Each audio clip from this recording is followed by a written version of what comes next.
Слава Україні! Це щоденник війни від редакції новин «Обозріватель». Ми продовжуємо знайомити вас із основними подіями кожного дня, який наближує нас до перемоги. І цей ми запам'ятаємо таким. Сумнозвісну Бучу на Київщині після окупації російськими загарбниками відвідав сьогодні президент України Володимир Зеленський. Він оглянув дорогу зі знищеною технікою російських нацистів та поспілкувався із місцевими жителями. На питання кореспондента від BBC, чи вважає президент усе ще можливим мир з Росією, він відповів так, бо, цитую, «Україна має здобути мир. Ми у Європі 21-го століття. Ми продовжимо дипломатичні та військові зусилля, а Бучу якнайшвидше повернемо до життя», додав президент. Нагадаю, вчора весь світ і Україна зжахнулися від оприлюднених відео та фотоматеріалів і журналістами, і Збройними силами України, які зараз повертають Бучу, Ірпінь та Гостомель до нормального життя. Там російські фашисти гвалтували жінок, дітей, літніх людей, катували чоловіків, вбивали, а потім ще й намагалися спалити. Нині у місті Буча та всій Київській області триває зачистка та розмінування. Влада Бучі просить людей поки що не повертатися у місто. Відвідали Бучу напередодні й брати Клички. Це жахливі кадри. І, на жаль, ці кадри не з кіно, це реальність. Жахлива реальність, коли розстріляні люди, цивільні люди ще з скрученими руками за спиною. Я не розумію жодної людини, яка могла б такого зробити. Але таких кадрів, я переконаний в тому, що в багатьох українських містах достатньо багато. І агресор повинен ще за це заплатити велику ціну за життя тисячі українців.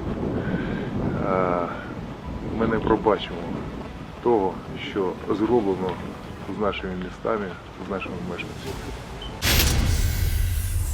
Перебувати у Київській області у напрямку Житомира досі вкрай небезпечно, тому що лише завчора рятувальники виявили більше 5000 вибухонебезпечних предметів. Про це повідомив голова гуманітарного штабу Київщини Олексій Кулеба. За його словами, до звільнених районів області завозиться гуманітарна допомога. Працює спеціальна обласна моніторингова група, яка фіксує наслідки агресії Росії та знищення цивільної інфраструктури. Після закінчення зачистки та розмінування комунальні служби почнуть відновлювати критичну інфраструктуру, додав він. Потерпають від рашистів і схід, і південь України. Кілька днів поспіль російська армія обстрілює Миколаїв і околиці міста. Лише за минулу добу поранено 49 людей, серед яких одна дитина. Про це повідомила керівниця Миколаївської обласної ради Ганна Замазєєва. За її словами, абсолютна більшість поранених – цивільні люди. Усі постраждалі доставлені у медичні заклади і отримують необхідну допомогу. У Тростянці на Сумщині почали роботи з відновлення об'єктів інфраструктури. До міста прибула група архітекторів та урбаністів, повідомив голова Сумської ОВА Дмитро Живицький. Спільно з фахівцями з Києва, проєктними інститутами вони обговорили перші кроки робіт. Відновлення почнуть з центральної частини міста. Живицький зазначив, що у частині міста нині є електроенергія. Цілодобово працюють електрики, газовики та комунальні служби. Окупанти відступили від Чернігова та йдуть з області. А українські військові змогли відкрити відносно безпечний шлях для доставки в місто гуманітарних вантажів. Про це повідомив голова Чернігівської ОВА В'ячеслав Чаус. Він додав, що всі комунальники працюють, влада планує відновити критичну інфраструктуру, але повертатися до Чернігова ще зарано. З моменту відкриття спецрахунку Національний банк України розпочав збір коштів на потреби Збройних сил України. А тепер в НБУ прозвітували, що з моменту повномасштабного вторгнення вдалося зібрати майже 14,5 мільярдів гривень. З них близько 5 мільярдів надійшло з-за кордону.